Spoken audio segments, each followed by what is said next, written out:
Hi and welcome back to our combat scenario tutorial series. This will be probably the final episode as we're going to just go on and continue adding more examples of what we could achieve with our scenario. So last time we made it so I opened a door and we advanced that AI so they could hang around on the balcony and things like that. What we can do now is tie that together with a level sequence to do something a bit more complex. So let's take a look at how we can tie this in with a level sequence. So for my level sequence, what I'm going to have happen is I'm going to have a quote-unquote helicopter fly in over the level and then drop some enemies into the scene. Okay, and they're going to be animated to come down and off they go. So first of all, we need to make the level sequence for these actors. So let's go ahead and create a level sequence. And we'll call this one helicopter entry. And for lack of a helicopter actor itself, I'm just going to use a very simple block. Obviously, you can use an actual mesh, but for now, this guy will do as a stand-in for a helicopter.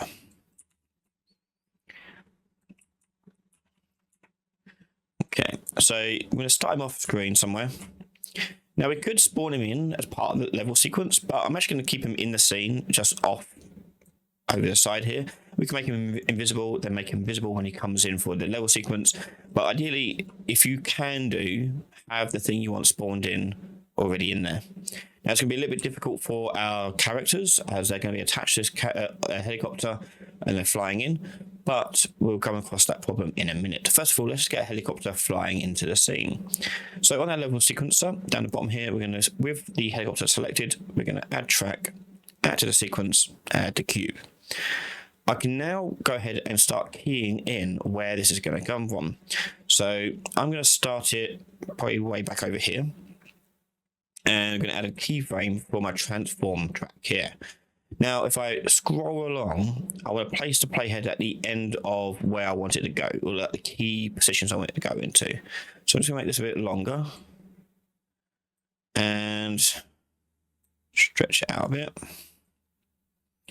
That'll do. Okay, and what I'm going to do is position the timeline roughly halfway where I want it to go, maybe just before halfway. And I want to move my helicopter into the scene. Now, because I've got auto key turned on, which is this this highlighted button here with the diamond and the key inside of it, this is auto key. So what it's going to do, if I make a change to the transform, in this case, it'll add a key for me, which makes it a lot easier to sort of navigate and work with here. Okay, so there's our helicopter. It's going to come into the scene like this. Okay. We can push play, see it come in. And I'm going to make it hover there for a little bit. Enough time for our enemies to rappel down. And then I'm going to add another keyframe to indicate the new starting position. And then move the keyframe, the playhead, to the end, and move the helicopter out of shot. Okay, so very simple blocked out movement there. And we can add some little variations to it as well. So I can go ahead and go here, and I can angle it and things like that. But what I'm actually going to do is just a bit more advanced and use a relative track. Or additive track, sorry. So on the transform, if I click on the little plus button on the section, I can add an additive track to it. And basically, whatever animation I add to the additive track will be added on to whatever we do on the top level. So all I'm going to do is I'm going to rotate and turn the helicopter around on the axis to make it look like it's moving. So let's just do that.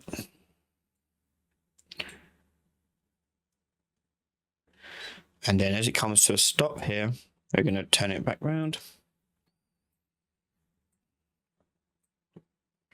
Level it out.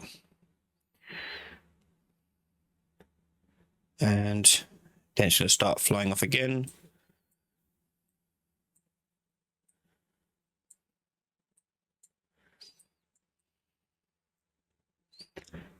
And away it goes. Okay, so I can see the additive track playing on that.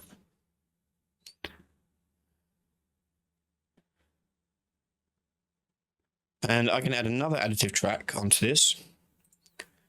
Additive track. Let's move that back here. And I'm going to put this in the hovering section of the helicopter. So when he is hovering here, we can make a little hover effect going on. So again, add a key. And then I'm going to add another key halfway through. Bring that up slightly. Bring that down slightly. And so when he comes into the scene, it's got a little rotation and a little hover while they're flying above the level, and then off they go.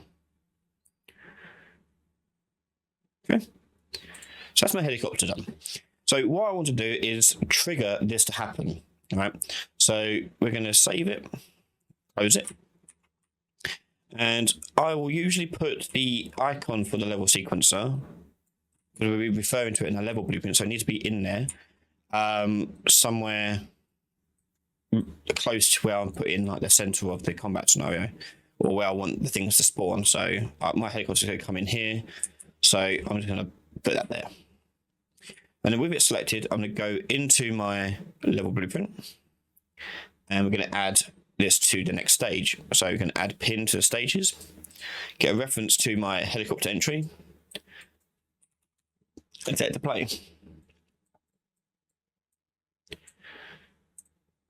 So now what we have for our stage is that stage 2 will happen when we've killed all the enemies coming into the scene. So after a few seconds, that door will open, introducing more enemies. Kill those, and then the helicopter should fly in. There you go, there he is. We'll have enemies rappel down, and then it'll take off again. Okay, so with our helicopter now flying in, we want to add NPCs to the side of a helicopter to allow it to attach and then detach from there.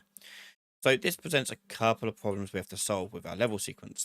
One is I want it to bring the helicopter in, drop them in, and drop the characters, and make them in and drop them, detach them, and make their AI kick in before the level sequence is finished. Which is not that simple, because we can't do it until the AI won't kick in until it gets to the end of the sequence, because it's going to lock it to its transform. So what we're going to do is do something called a subsequence for our characters rappelling down. So what we need to do is we need to create a new level sequence. So we'll just do that, and we'll just create in here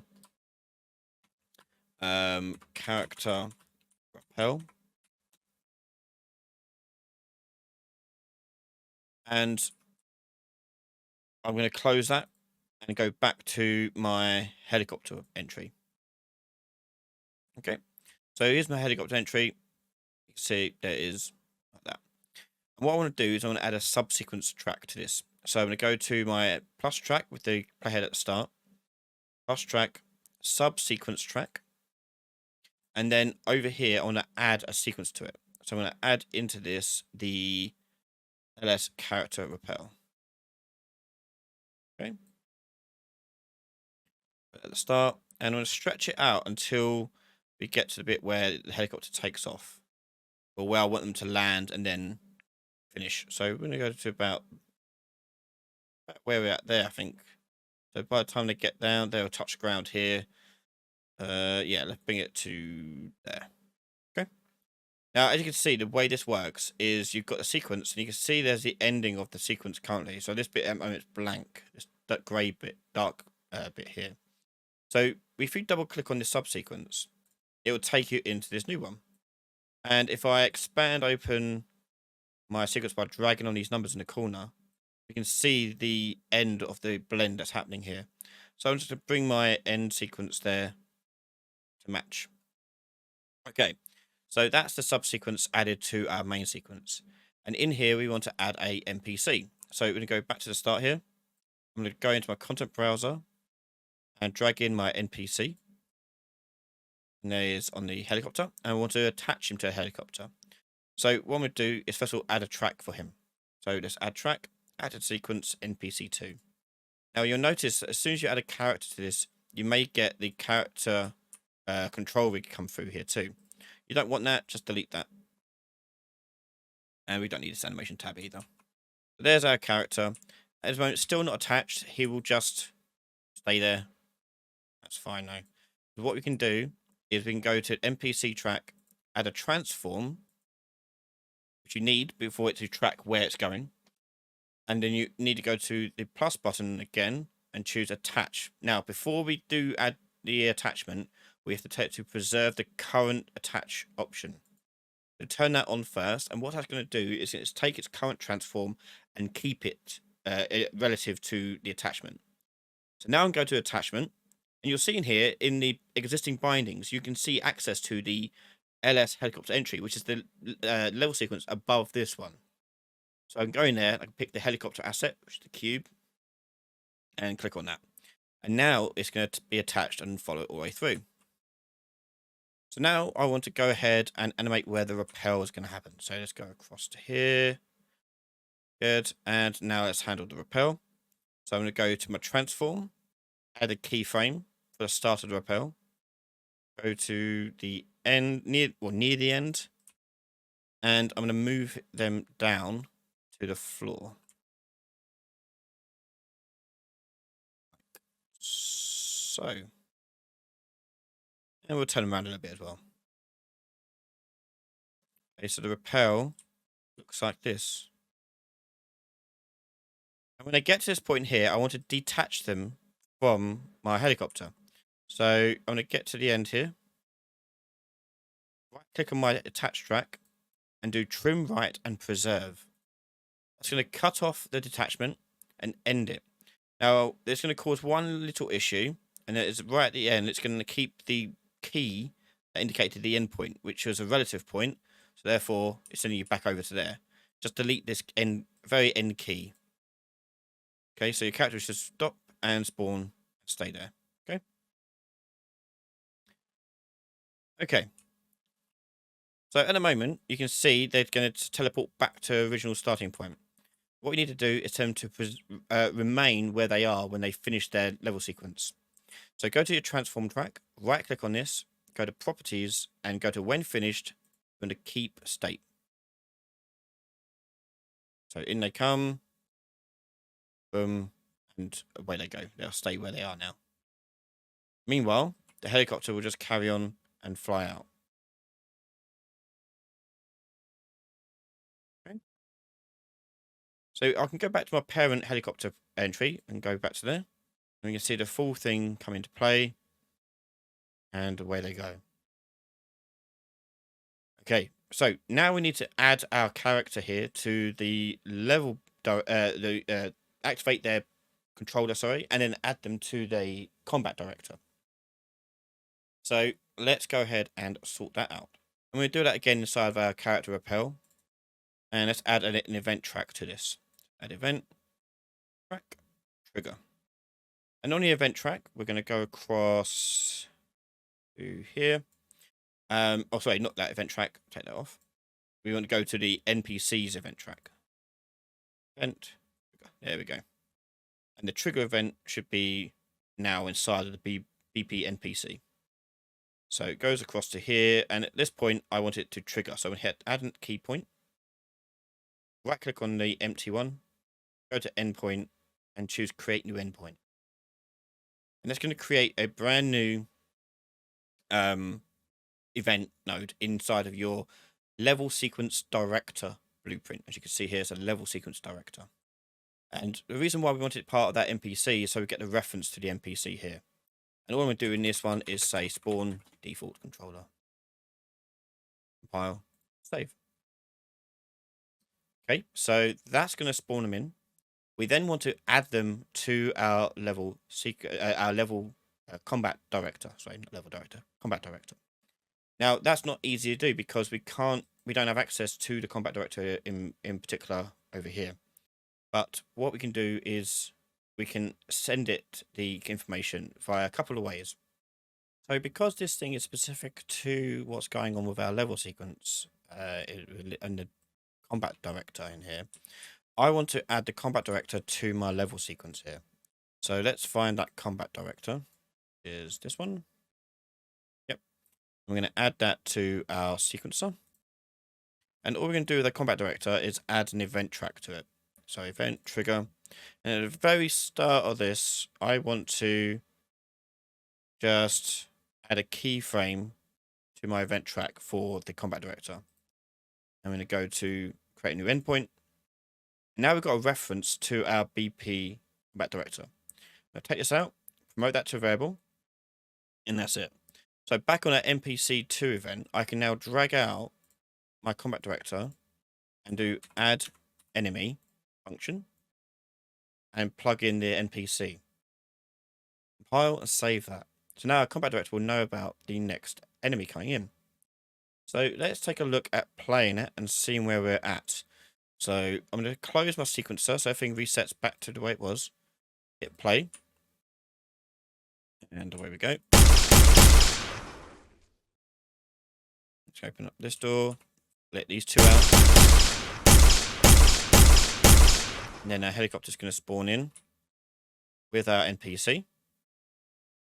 They're going to rappel down. They're going to detach and come after us while that flies away.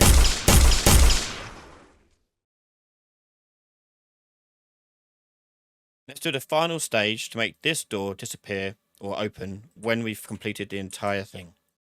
So, the next stage of our combat director is to track whether or not that enemy there disappears. So, let's go ahead and add another stage to this. And we'll do stage 3. We'll change it to body count remaining and leave it at 0. So let's test it out in full. So that door over there is closed.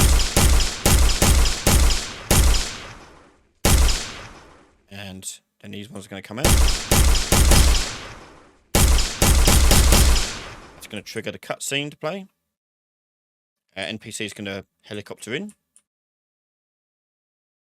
And they come. Let's go open the door as the combat scenario is now finished. And there you go. And you can go a bit further and add level sequences for showing the doors opening and let the player out. You can make obviously different sound effects. But hopefully you've learned a little bit more about level sequences here too, as you can do quite a lot of powerful things with them. And there we have it. We now made a combat scenario. It's a very neat way of making a combat scenario and reusable afterwards as well. You just need to customize whatever animations or level sequences you want to happen for each one, but that is it. Now, if you'd like this series and want to see more, please let us know in a comment about what you'd like to see. And if you want to support the channel, head over to patreon.com/Ryan Laley, where you can find all my videos early before anyone else from just $1 a month. A massive thank you to all the Patreon members, YouTube members, and everyone else for supporting the channel. Thanks for watching, make sure you're subscribed, and I'll see you all next time. Bye everyone.